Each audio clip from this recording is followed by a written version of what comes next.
No, mixed with saliva and enzyme. Sabi natin kanina, ang propolis ay napakagandang antibacterial kaya kukuha kayo kapag masakit ang ano ninyo, ang mga gums ninyo. Huwag kayong kukuha dito dahil ito ay sementeryo ng bakterya. No? Kasi from wild, pag may maiuwi silang bakterya, pag dapo nila dito, mamamatay dyan yung bakterya, walang papasok sa loob. Kaya huwag kayo dito kukuha, no? Baka naisip nyo, sabi ni Sir Gary, antibacterial pala to. Yung pala puno ng simenteryo ng bakterya pala yun. Ayun, may ano sir, may tissue ako dyan, yan. Ah, sige, thank you.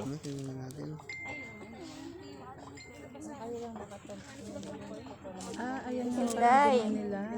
Kasi pag hindi natin ininit yung ating kutsilyo, masisira yung ano nila ba, yung bahay masisira talaga tuluyan.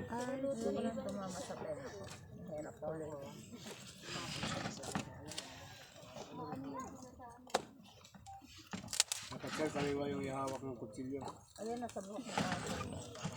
Malaki naman lang. Pwede pa. Halos. Alam nyo na yung hindi kinakapitan. Hindi ako naligo para hindi ako kapitan. O, very di ba? Nabuking nyo na ako. Ayaw ko rin magpabango. Baka langaw naman lalapit. Ah, wala nga langaw. Wow! Diyos. Nabuhat ka! Picturean nyo. Nadali nyo yung Yan ang sinasabi ko sa'yo. Ano yung bubble gum? Ibig Ay, papasok sabihin, na sa buko nyo. Kawawa. ito yung pollen, oh, ito yung pollen. Kawawa na yan natin. Yung nalalabas Tingnan to. natin. Ano ate? Sumunta sa buko mo. Ayan guys, oh. Pollen nasa ilalim, ayun, oh. First time nakakita ng talagang colony, ganyan. Ng bees. Ayan siya yung nagtitraining sa amin, sir namin. Lalabas yan sa aking FB page. Anong klase na yung ano? Ayan guys, oh.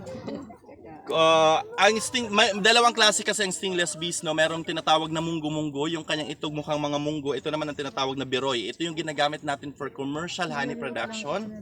Native in Luzon. Ang meron kami sa Kabisayaan hanggang sa Mindanao is called munggo-munggo. Mas mahiyain, konti lang sila. Ito honey to. Hatiin natin para makita nyo how to... Gawin.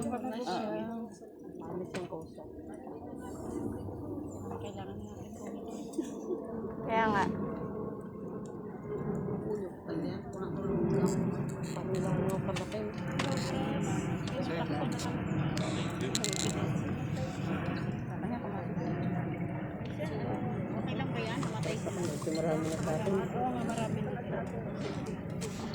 Dapat hindi mamatay yung queen.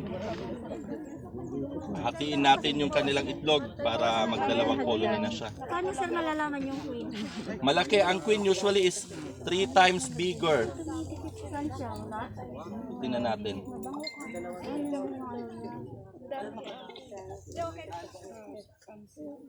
May tinatawag tayong queen cell.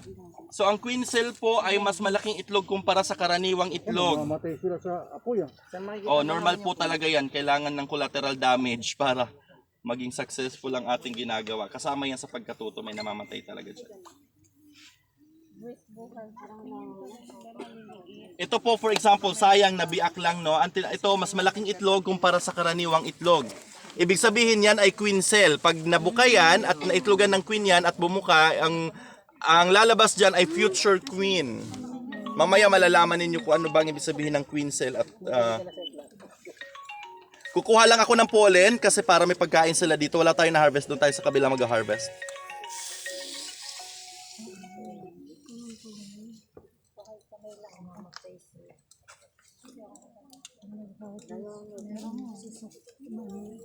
Ang naaamoy ninyo ay propolis.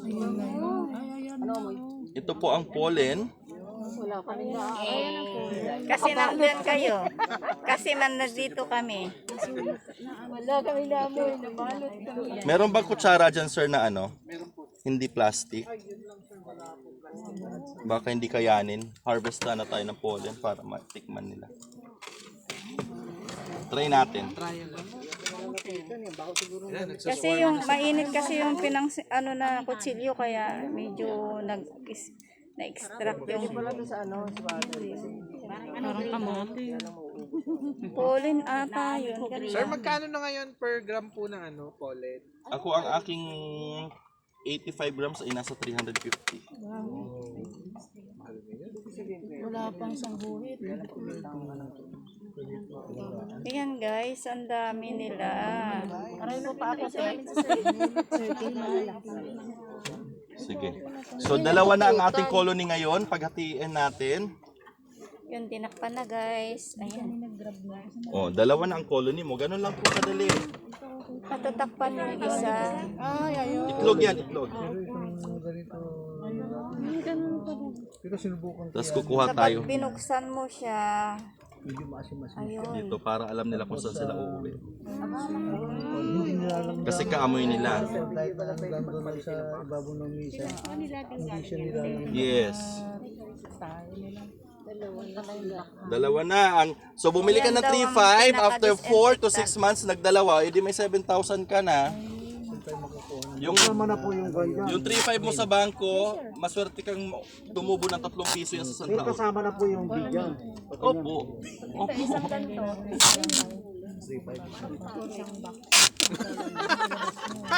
Titikman niyo po mamaya. Ano eh? Meron akong beekeeper sa Nagcarla. Ngayong Christmas nakabili ng truck.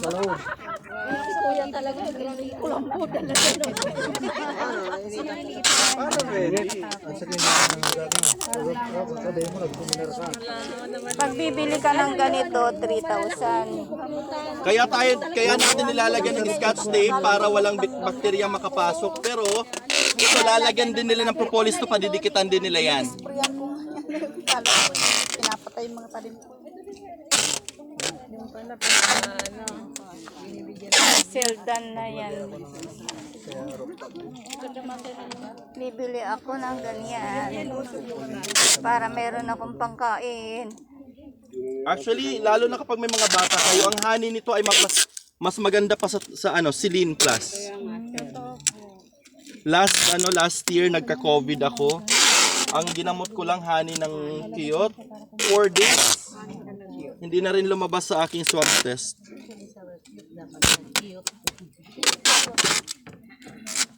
At saka hindi to alagain. Pag nag-alaga ka na baboy, araw-araw ka magpakain. Maglilinis ka pa. Ito hindi na. Maganda sa amin. Sa probinsya. Pwede pong patulong magdala nitong isa. Tara. Atapang atao. Excuse po. Ayan guys, ang aming na-harvest. Papakita ko guys, ayan o. Yan na po ang kanyang nakuha. Tapos na po ang aming training. Thank you for watching. Follow for more. Sinabi na ba? Titirahin na natin. Ayan guys, sa katunayan, marami silang kinakain. Ayan na bulaklak. Ayan ang samping-samping. Ayan guys.